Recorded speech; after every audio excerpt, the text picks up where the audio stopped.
Você que é do dia, você que é da tarde, você que é da noite, sejam todos, mais uma vez, muito bem-vindos ao seu canal Ponderando com Caju, para nós continuarmos tratando dos nossos assuntos de economia, de gestão e de finanças pessoais. Meus queridos e minhas queridas, no nosso trabalho em vídeo anterior, eu havia tratado de um tema muito presente, que é finanças pessoais. E no final dele, eu falei que o próximo assunto seria a respeito de a renda dos brasileiros. Porque, afinal, quando se fala a respeito de finanças, é preciso uma renda para isto, para que ela possa ser, para que essas finanças possam ser viabilizadas, né? E isso realmente era a minha pretensão em fazer. Porém, aconteceu um pequeno fato e também muito importante, que modificou essa minha programação, que foi exatamente o fato de eu precisar ir ao médico, fazer uma cirurgia. E eu utilizei do SUS. E para isso, foi uma coisa tão importante que pela primeira vez eu resolvi fazer um texto para ler para vocês. Então eu peço que vocês tenham paciência, porque o texto não é longo, ele é um texto curto. E eu o fiz porque quando eu estou explicando, eu também faço os meus escritos.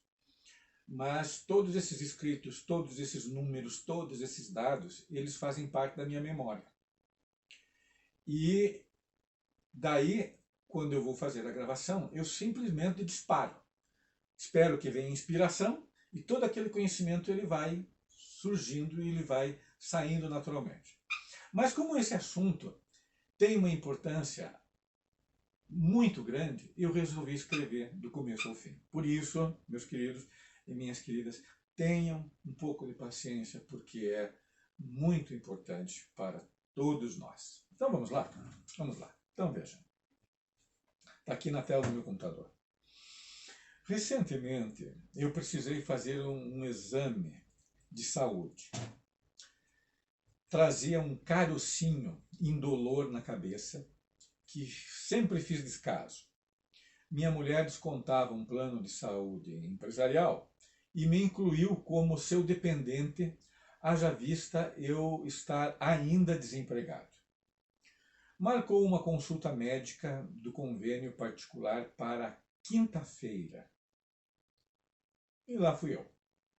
O médico da rede privada me examinou e prontamente marcou para uma semana depois uma extração cirúrgica, embora tivesse me alertado estar desconfiado de uma pequena mancha vermelha em cima dessa bolinha. Ele extrairia o caroço e, em seguida, o enviaria para biópsia. A conta total ia sair R$ 750, com cirurgia e exame laboratorial. Saí da consulta e voltei à minha cidade, indo até a farmácia comprar remédios.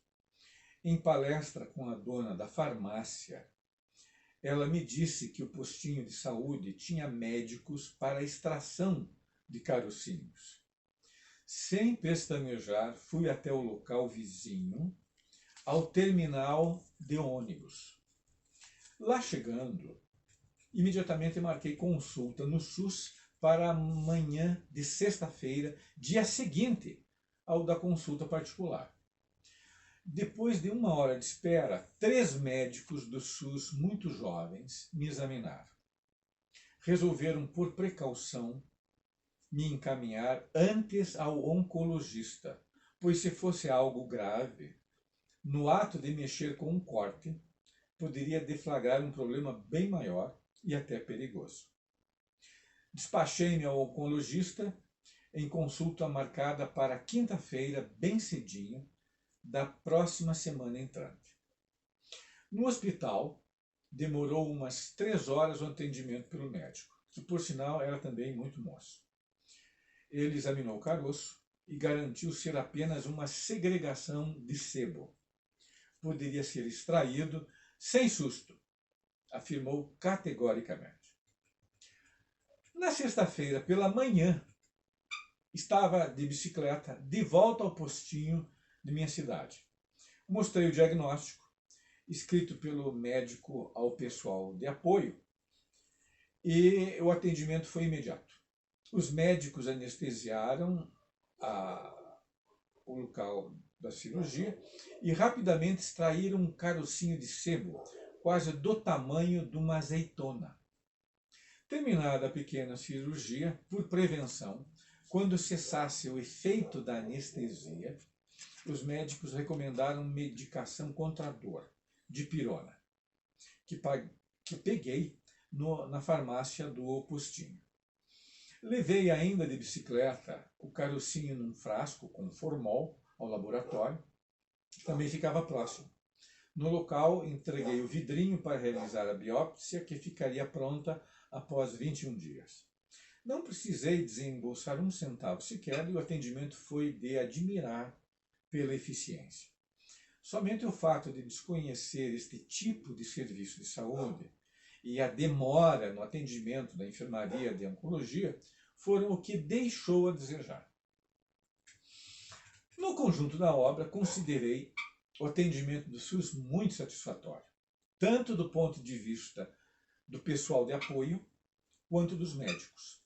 O sistema em si é bem concebido. Se num longo prazo forem corrigidos os defeitos, ampliadas as especialidades de atendimento junto com mais médicos, enfermeiros e pessoal administrativo, procurando sempre, na medida do possível, melhorar salários, construídos novos hospitais públicos e melhorados os antigos em funcionamento, o SUS presta e prestará um serviço excelente à população brasileira, desde o pobre até o rico, se este assim o desejar. O hospital público é para todos. O SUS presta serviço com atendimento médico e oferta de remédios. A população trabalhadora já o pagou nos impostos indiretos e diretos.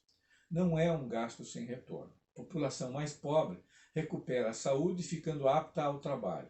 E, de outro lado, pode ser construída toda uma rede de fabricação de remédios e produtos médicos que podem ser vendidos para governos e particulares. O gasto com as pessoas de um lado se transforma em geração de emprego e produção no outro lado, formando um fluxo econômico que, no seu movimento, paga o gasto realizado pelo governo, além de gerar emprego, crescimento e distribuição de renda. O SUS já havia me impressionado com a vacinação maciça da população. Se ele não existisse, quando começou o Covid-19, a mortandade poderia ter sido muito maior do que os quase 700 mil mortos de hoje, sem contar aqueles que ficarão para sempre com sequelas da doença. Se não houvesse prevaricação nem omissão do governo federal, que tardiamente se arrastou para acudir, não fosse a grita da população, talvez somente 100 mil pessoas tivessem perecido. Desde já, um especial agradecimento aos jovens médicos que me atenderam. Doutora Júlia Laurentino Silveira, doutora Alexandra Moro e doutor Igor Cordeiro Vieira, que me atenderam com competência, boa vontade e dedicação a toda prova. E também um agradecimento ao pessoal de apoio da minha cidade e do Hospital Angelina Caron, que foi igualmente competente no atendimento e viabilização do serviço de saúde. Para finalizar, o SUS precisa ser mantido, ampliado, corrigido nos erros e melhorado gradativamente. É um sistema muito bem arquitetado, previsto na Constituição Brasileira, artigo 196, e o que é necessário fazer é seguir com o seu aperfeiçoamento. E isto não vai cair do céu.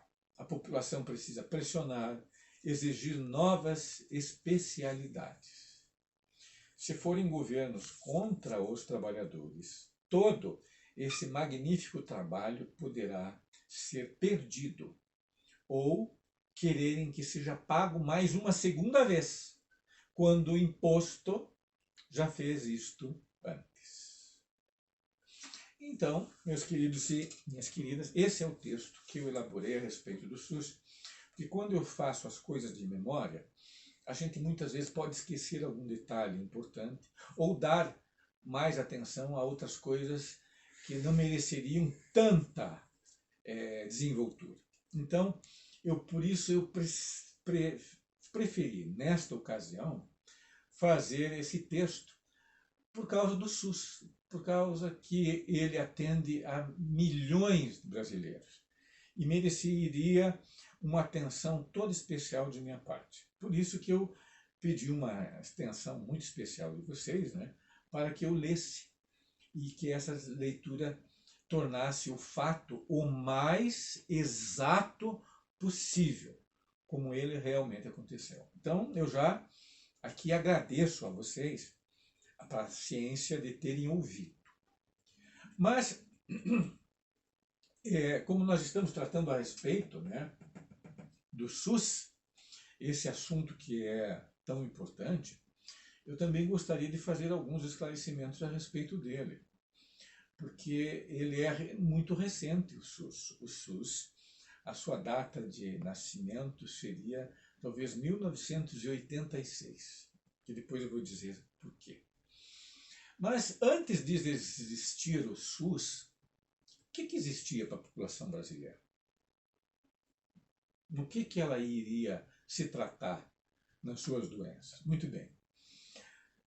Lá no início do século XX, por exemplo, portanto, lá pelos anos 1900, que aparentemente é muito tempo, mas não é, o atendimento de saúde pública se fazia especialmente para os loucos, em hospitais, os hospitais como eram chamados os manicômios, era isso que existia para a população geral, e aqueles que não tivessem esse atendimento, quando fossem os pobres, seriam a Santa Casa de Misericórdia. A Santa Casa de Misericórdia eram os tratamentos que eram fornecidos e a responsabilidade cabia à Igreja Católica. Então era um serviço de beneficência, de benemerência, que servia para atender a população. Isso seria para os pobres, principalmente. Agora, os ricos não. Eles tinham os médicos que à sua disposição, pois eles poderiam pagar, e também os hospitais com os quais eles poderiam recorrer, mas não eram mais hospitais públicos. Então vejam, esse atendimento, portanto, de saúde pública, ele estava restrito aos manicômios e aos pobres. E isso no início do século XX. E depois, com o tempo, isso vai se ampliando. Com as vacinações, por exemplo, uma das grandes vacinações que houve a partir do início do século XX foi a famosa vacinação contra a febre amarela no Rio de Janeiro, que, por sinal, até provocou uma revolta. Mas isso foi muito mais por uma questão da forma como se lidou com isso, uma maneira muito bronca, do que propriamente em si pela vacinação, porque ela traria realmente um benefício para a população. Então, aí nós vemos que a preocupação com essa saúde pública já vai se ampliando.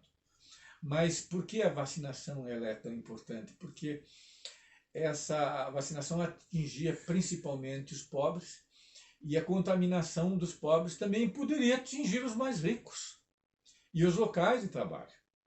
Então, para você deter isso, se fez o quê? Que essa vacinação também se estendesse à população mais necessitada.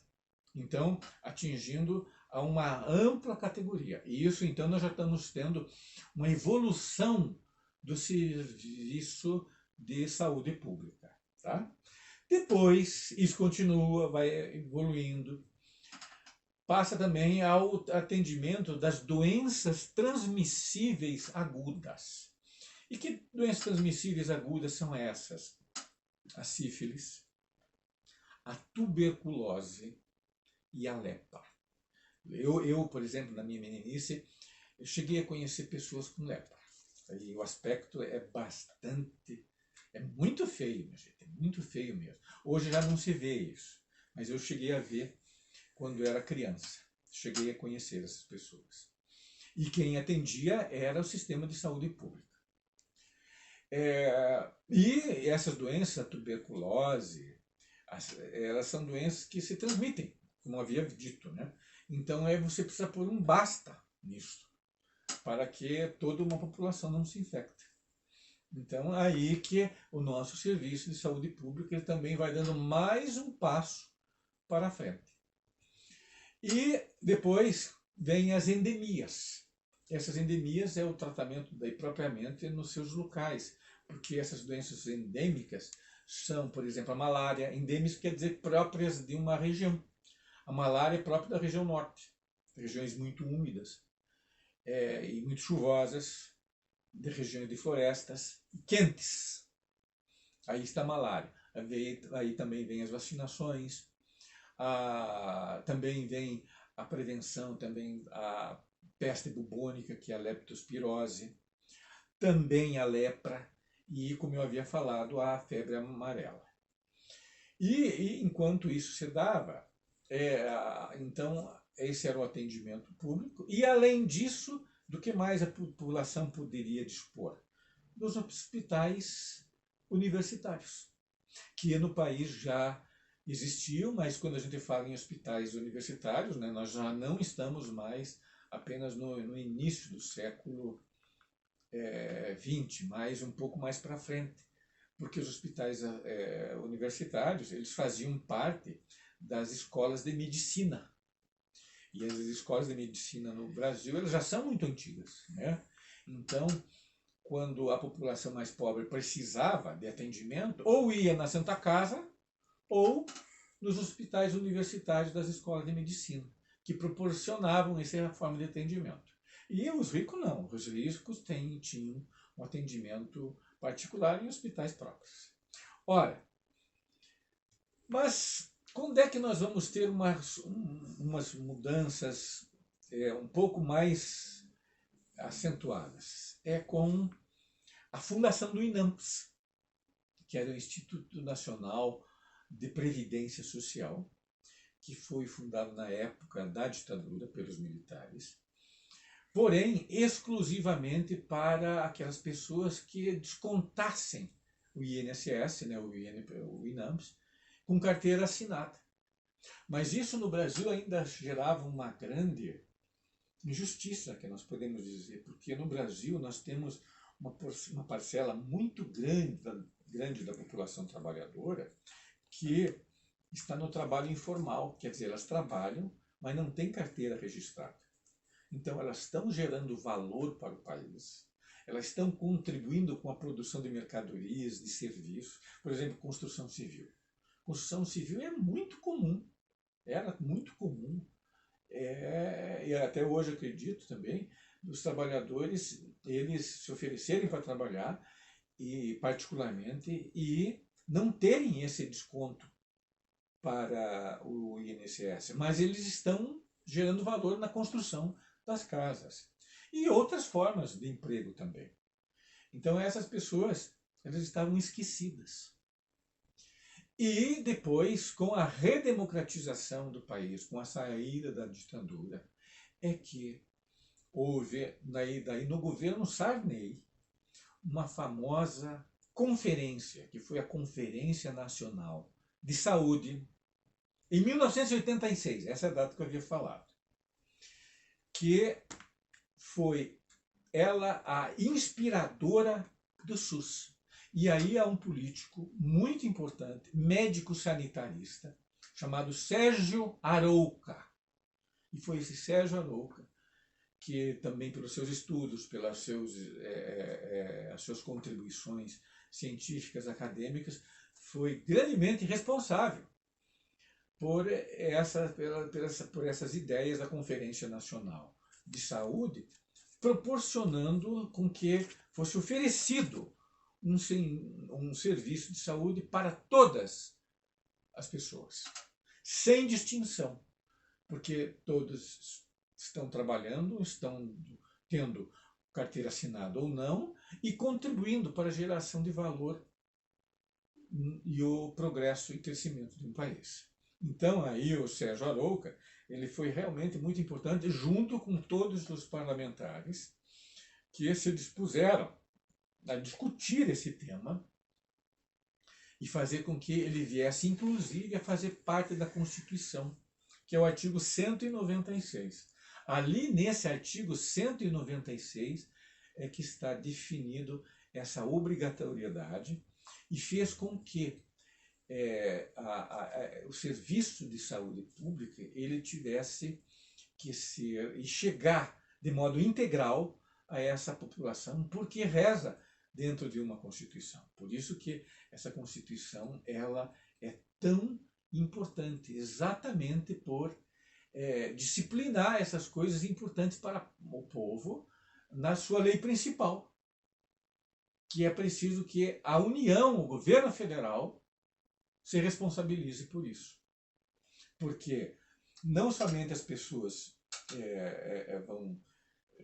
os trabalhadores vão gerar valor, como também tudo isso vai ser pago pelos impostos, tanto diretos quanto indiretos. E o Brasil conseguiu constituir um serviço de saúde pública muito importante, universal e um dos maiores do mundo. E pelo atendimento que eu recebi, também um dos melhores do mundo. Porém, que não quer dizer que não tenha defeitos. Nós precisamos, como eu falei no texto dito, corrigir esses defeitos, ampliar os benefícios, ampliar as especialidades e fazer com que esse SUS seja ainda melhor. Melhor para todos. Ora, então, na verdade, daí vejam só como tem uma sequência. Em 1986 tem essa conferência, em 1988 ele vai para a Constituição e em 1991 ele está sendo implantado. E daí ele começa a atender a população. Então vejam só que ele é recente, porque de 91 para agora, 2022, nós temos apenas 30 e poucos anos. Então ele é um sistema recente que merece toda a atenção e ser ampliado. A gente deixar muito claro são os recursos para o seu financiamento,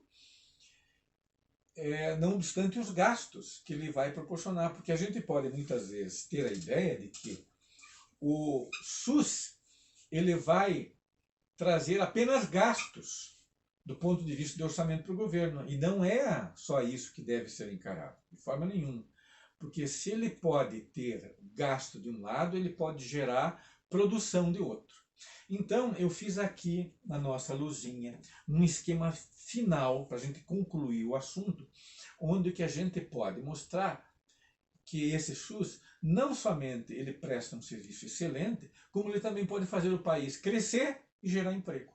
Então vamos ver, minha gente, porque esse esquema final aqui, se vocês prestarem bem atenção, espero que eu tenha sido bem claro nele, eu dividi em duas partes, tá? A parte A aqui, e uma parte B aqui, talvez, Aqui nós temos a parte do SUS em que se refere aos gastos. Esses gastos são cobertos pelos impostos, Impostos diretos, que são os impostos sobre renda, principalmente imposto de renda, e depois os impostos indiretos, que são os impostos sobre mercadoria. Então é isso aí que vai caracterizar a forma como o SUS vai ter o seu financiamento. Não digo não financiamento, porque não é a palavra correta, mas vai ser a maneira pela qual ele vai ser coberto.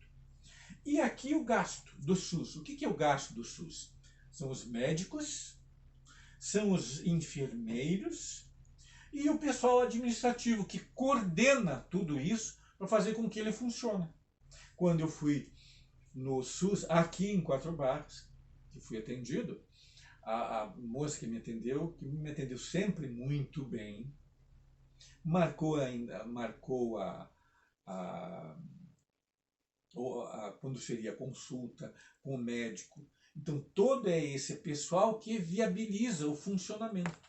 Então, o gasto é feito com isso aqui. Então, isso aqui seria uma parte do SUS que é referente ao gasto, referente, digamos, às despesas.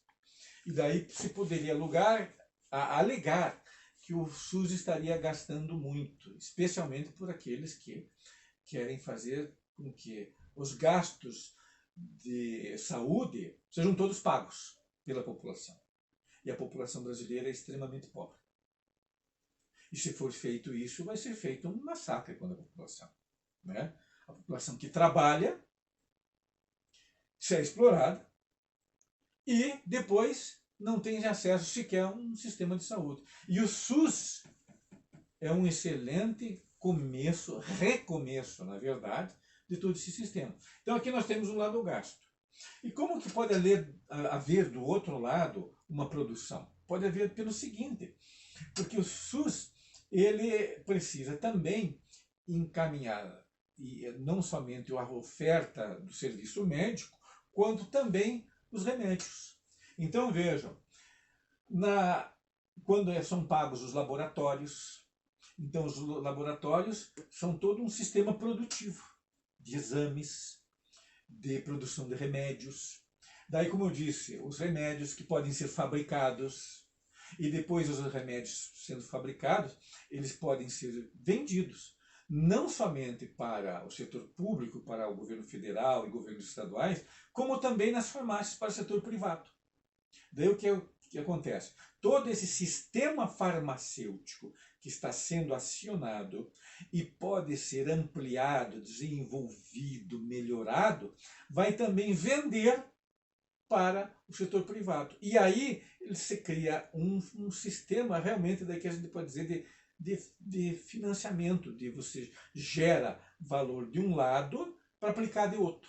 De um lado você tem origem e do outro lado você tem aplicação. Então aqui nós teríamos uma produção com uma origem e aqui do lado do gasto uma aplicação. E todo o sistema sendo viável. E daí, por exemplo, os produtos médicos, porque não é apenas é preciso cadeiras, é preciso aquelas macas especiais, é preciso os instrumentos cirúrgicos, instrumentos os mais diversos possíveis, são precisos materiais que vão se empregar dentro desse atendimento, dentro dessas pessoas que vão precisar ser atendidas. Então aí existe toda uma indústria que vai poder promover esses instrumentos, as matérias-primas que vão ser necessárias para fazer esses remédios.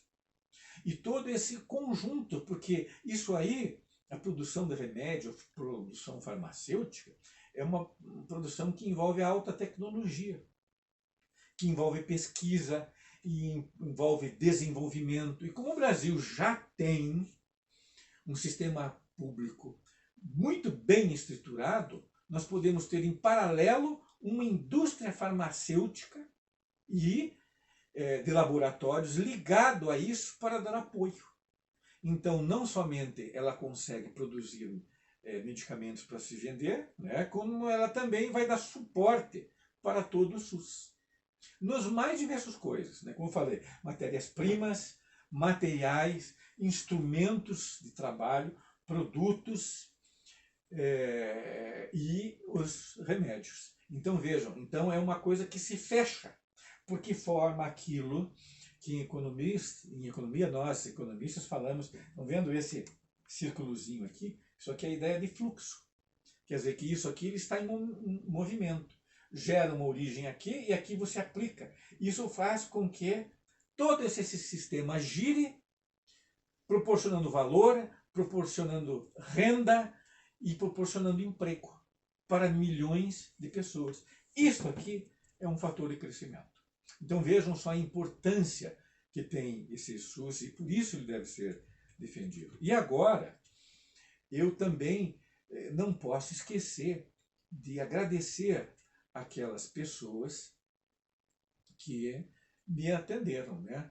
Não somente muito bem aqui em Quatro Barras, quanto também no Hospital Angelina Caron, que foram muito prontos. Então, o que eu apenas tenho que fazer um reparo é na demora do atendimento no hospital. Foi preciso umas 3 ou 4 horas para eu ser atendido. Isso é um defeito. Mas é algo que com o tempo se pode recorrer, desde que a população abrace a causa do SUS e diga aos governos: isso é importante para nós, nós não podemos abrir mão dele e queremos que todo e qualquer governo que entre, independente do que seja, defenda esse sistema e o amplie. Porque, inclusive, um SUS bem estruturado e funcionando bem pode servir tanto para os pobres quanto para os ricos. Que se eles quiserem, eles também vão poder utilizar, porque o sistema é público de saúde. Então, meus queridos e minhas queridas, a mensagem que eu queria deixar para vocês é esta, porque foi um assunto muito importante, né? Desculpem eu ter lido todo aquele texto, mas é para ter exatidão, né? Para a gente não cometer aqueles deslizes que eventualmente a gente pode fazer quando a gente faz as coisas assim muito mais de improviso, de ter todos os dados na mente, como eu faço habitualmente. Eu faço os meus rascunhos, né? E depois, na hora da gravação ao vídeo, como agora, aquilo vai depender muito da minha inspiração, tá? Então, meus caros, eu dou por encerrada essa minha pequena contribuição, os meus agradecimentos aos médicos que me atenderam. Eu vou até, deixa eu rolar aqui a página, para mais uma vez eles serem lembrados. Doutora Juliana Laurentino Silveira, doutora Alexandra Moura e doutor Igor Cordeiro Vieira. Agradecimento a eles e também a todo o pessoal que fez parte do atendimento público aqui do postinho de Quatro Barras, como também do Hospital Angelina Caron. Eu só não cito porque é muita gente, né? Mas eu deixo o meu sincero agradecimento e a necessidade de todos nós lutarmos por isso que é tão importante, que é o SUS. Meus queridos e minhas queridas, essa foi a minha mensagem, que eu espero que vocês todos tenham gostado. Quem gostou, inscreva-se no meu canal e até o nosso próximo vídeo. Até!